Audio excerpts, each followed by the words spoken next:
I'm going to address you all in English. The first purpose in adopting English for this address is that our younger generation was not so conversant in Tamil, who have been brought up in alien lands. They must follow this address. And secondly, I would like to address the British government, the British people, and I would like them to take this message from Tamil Nadu, which is the first homeland of Tamils all over the world. And our sister, I may even call her mother, or as a fighter, I may call her comrade, Ambike Selvakumar. She is now on the 8th day of our hunger strike. I have seen some reports in which her struggle has been described as a fast unto death. But I won't call it so. It is a fast unto success. This hunger strike will end with a grand success for the democratic and justice-loving world. She has made 4 demands to the British government mainly. These demands have also been forwarded to all the 47 member states of the UNHRC.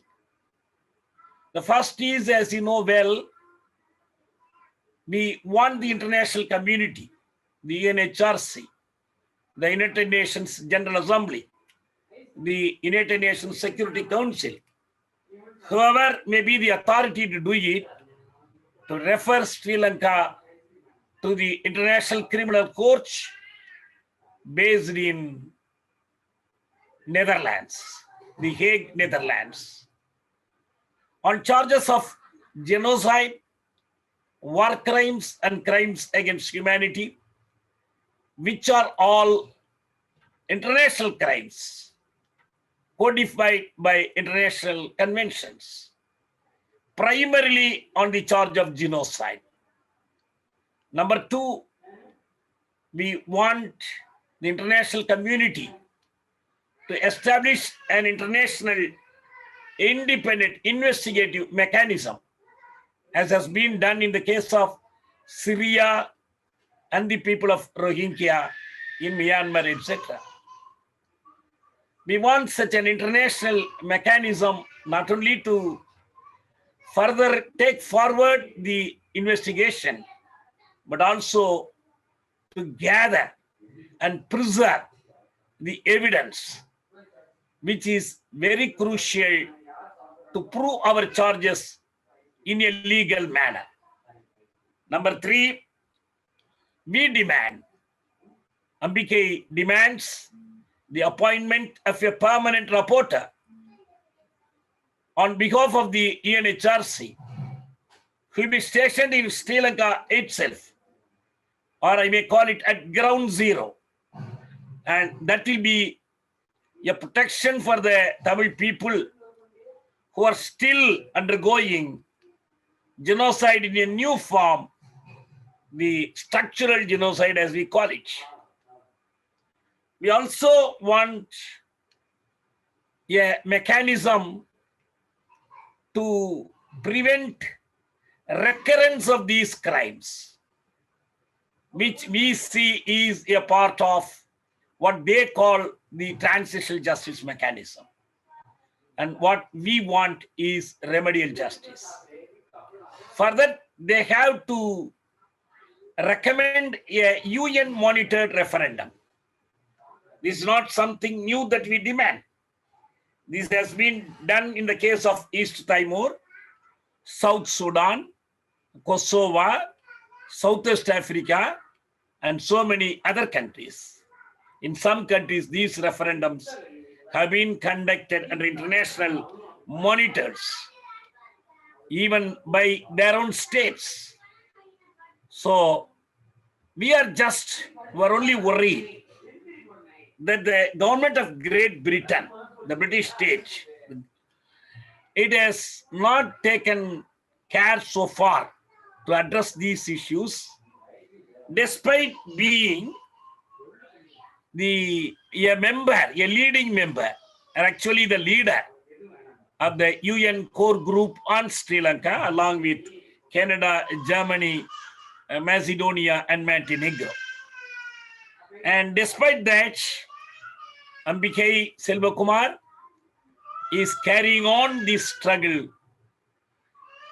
Even though she is physically weak, she is mentally stronger every day due to the support from all of us, from the Tamil diaspora, from the people of the homeland, from people of Tamil Nadu, and human rights enthusiasts. We are having a report from the United Nations High Commissioner for Human Rights, Mrs. Bachelet. She is not Bachelet, as wrongly pronounced. She is Bachelet. Her husband was killed not by Pinochet. He was Pinochet. He was a dictator who killed her father. And they have undergone many sufferings under a military rule in Chile. So she has given a very important report, a very meaningful report, which deals with the past and the present and also projects into the future. Despite this report, a telling report, a meaningful report, the core countries have just floated a zero draft, which want to give further time to the Sri Lankan government. Even though the state of Sri Lanka has withdrawn from its commitments as embodied in the resolution 30/1, a co-sponsored resolution in which Sri Lanka had itself given its commitments. 30/1, then 34/1, 40/1, so many resolutions. But in the end of all, they withdrew from every commitment. And these core countries, core states, instead of pressurizing it to carry out its commitments and provide justice to the suffering people, they just want to give a long rope to Sri Lanka and then untying the rope itself. This is really intolerable. We have had such a struggle for justice in the homeland, and the IPKF period, our brother Dileepan, he actually starved himself to death even without drinking a drop of water. To expose the real intentions of the Indian peacekeeping force, which was really an Indian people-killing force. Then our mother Bhubati, on behalf of the Mother's Friend, and she too fought for peace and justice against the atrocities of a foreign army and sacrificed their life for the cause. But I would say these are different times. Much water has flown down the Thames. We are in a new era. This is the era of human rights, the era of successful struggles for justice. We have had new states blossoming on the international horizon. Now the UN contains more than 190 states, while at its inception it had only 50 or less number of states. So let us not be disheartened. We have had 3 reports from the United Nations. The Darusman report, then the Charles Petty's internal audit report, thirdly, and most importantly, the OISL report of 2015. And now we have a telling report from the High Commissioner for Human Rights. This is a report that matters most. You cannot hide an elephant into a rice pot. You cannot hide away from the world's purview of all these shocking facts which have been enlisted, shocking evidence that has been collected by these investigators. So we have 4 demands here, as I told you briefly. What is the British government going to do? Will it concede at least a single demand and appeal to Ambikai to reconsider her decision to fasten to the end? They have so far not made any attempt to at least concede 1 or 2 of these demands. Even one demand is considered, it means the international responsibility is accepted. It is a responsibility to protect from genocide, from war crimes, a responsibility that has been accepted by the United Nations General Assembly, accepted by responsible states of the United Nations, that has been well codified also. But after all this, the Sri Lankan government is not ready to accept any responsibility. Its minister, mass media minister and spokesman, cabinet spokesman, Kehelia Ramukwela, dares to say the United Nations High Commissioner for Human Rights has perpetrated injustice against Sri Lanka. What a story is this? He reverses the whole thing. He says Bachelet has done injustice to Sri Lanka. So what does Great Britain say? Does it concede this blatant lie of a Sri Lankan minister? He should call the shots. It is time. And say, stop there. I have an experience of what the British Prime Minister said in 2013. The year 2013, the Commonwealth Summit was to be held in Colombo.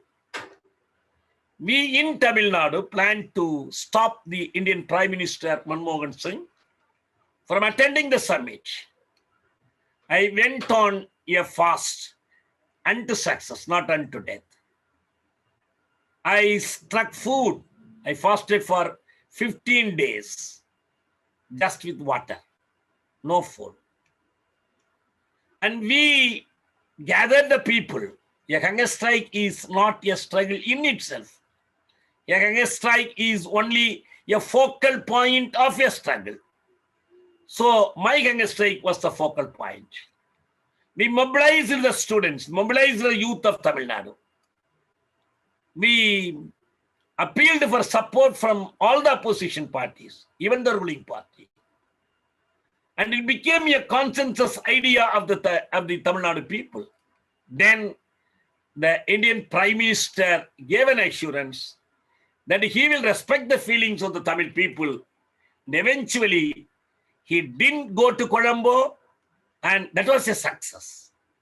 Even though it was a minimum success, it was very important in causing a break, a rupture between Colombo and its genocidal friend India. That is very important. At that time, there was a demand from the opposition in Britain to Prime Minister Cameroon that he too should boycott the Commonwealth Summit in Colombo. But Cameroon said, no, I will go. And I will go and pass a strong resolution against Sri Lanka. I will meet the Tamil people and assure them, and we will bring justice to them. He actually went to Colombo. He met with the Tamil people, mothers of the forcibly disappeared victims, and he assured them that he will do the needful. It was at that time the cricket famous and political notorious Muthaiya Muralidharan met him to say that these are all dramas. But he didn't accept his idea. He said this is real. And I can understand their suffering. The mothers and sisters and wives of the forcibly disappeared. He assured them that he will take strong action against Sri Lanka. But nothing came of it. I say, now it is Boris Johnson, the present Prime Minister, who has to honor the assurance given by one of the former Prime Ministers, Cameron. What is Boris Johnson going to do? I appeal to him, not as an individual, but as the head of government of Britain. On behalf of the United Kingdom, he is accountable to the Tamil people in a way that is very important. Yes, Britain was a former colonial power. As it was said just now, it was Britain which integrated the Tamil territory with the Sinhalese territory up to then. And the Portuguese and the Dutch, they were separate territories. There were natural barriers that could not unite them, but it was Britain which brought them under a single administration. So if it was the British rule that united the territory of Sri Lanka, it is morally responsible to protect the Tamil people from the deleterious consequences of that integration. It was British rule that united Lanka. It was Britain which gave new schemes and constitutions to united Lanka, then called Ceylon. It was Britain which gave the Donoughmore scheme. At that time, Tiruponnambalam Ramanathan, the Tamil leader, said, Donoughmore, Tamils no more. Why? Because by adult franchise, it ensured the rule of the majority community. Then came the Solberry Constitution of 1946, whose Article 29 is purported to defend the minorities. It was Britain which transferred political power, not to both the communities, but to the Sinhalese community in effect.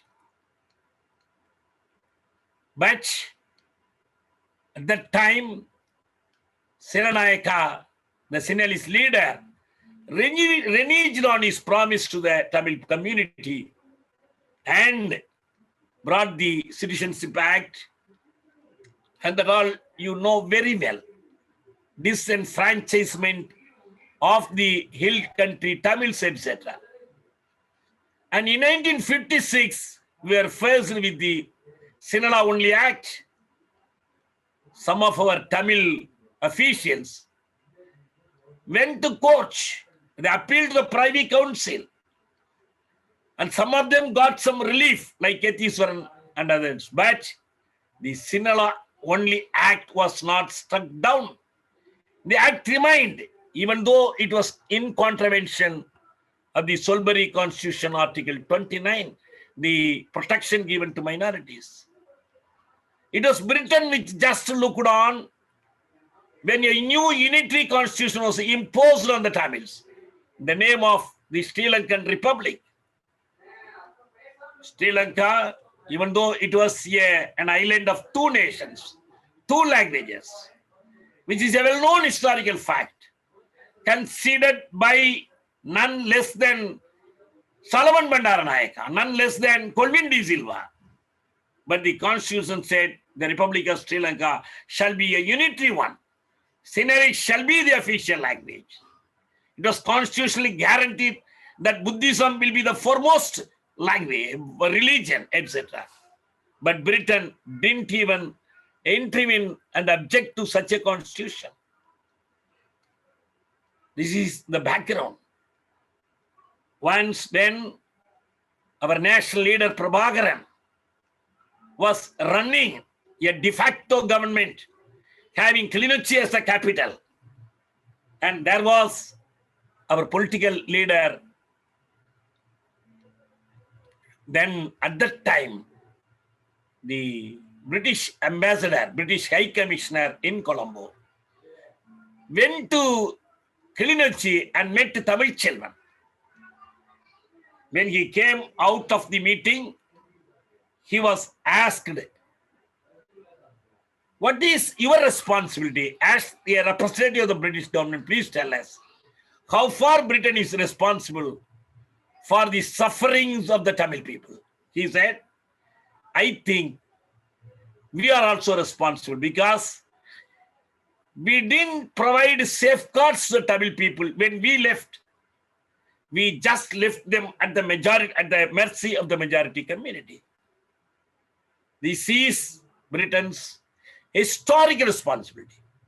It is a moral responsibility. So we demand Britain as one who ruled over us for centuries, who is a colonial power which exerted its authority on both the Sinhalese and Tamils, to intervene now. It is a very good chance. It's a golden chance.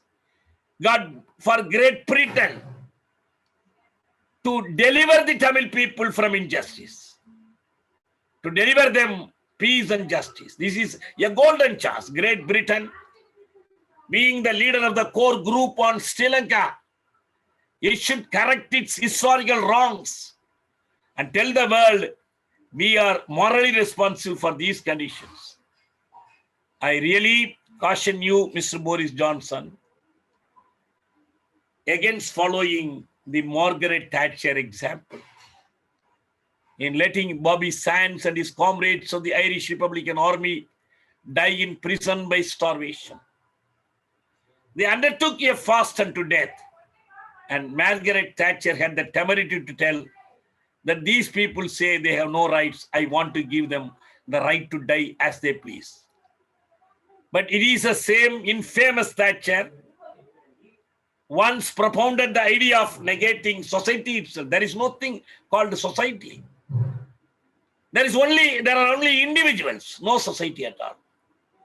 This was her neoliberal concept against humanism, against social responsibility. But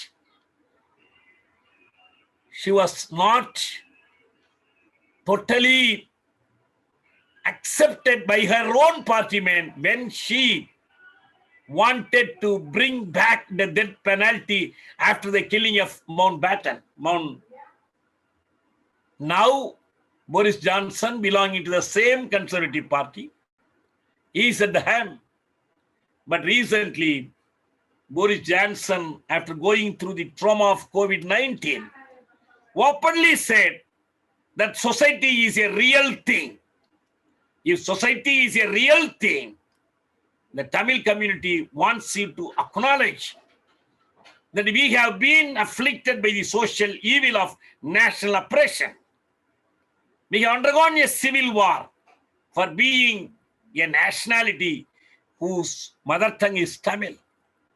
Every individual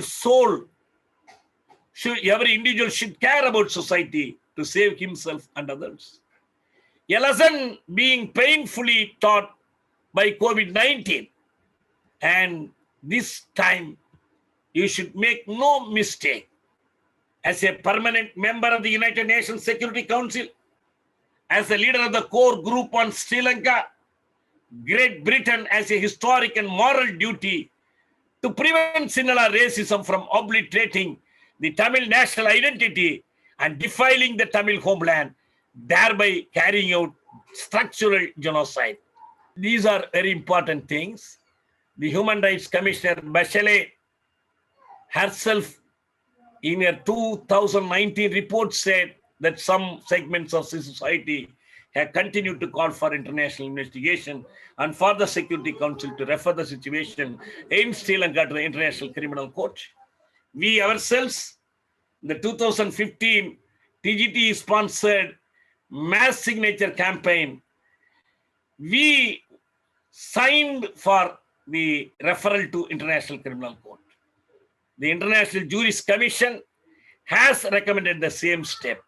Now, Shigel's also, our High Commissioner, respected High Commissioner, has also recommended the same step.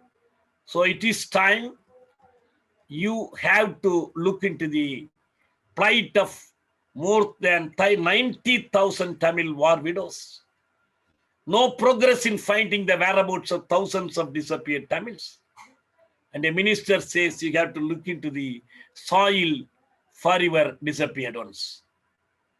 The situation of unlawfully imprisoned Tamil prisoners of war, land grabs under different pretexts, the military presence that is there, and all these stand in the way of justice.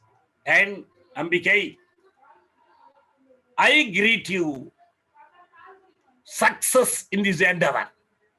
It is not an endeavor you have undertaken for your own interest, for the interest of the Tamil community. We all stand in solidarity with you, and Tamil Nadu stands in solidarity with you. I greet you on behalf of the Tamil National Liberation Movement and the Elam Tamil solidarity groups in Tamil Nadu, and all others who are concerned about you. Please stand firm, and in a few days, we are going to taste success. I have no doubt about it. We will continue the struggle. We will take it forward. Without justice, there is not going to be any reconciliation. Without justice, there is not going to be any peace. For justice and peace, hail this struggle. Hail Ambike. Thank you very much.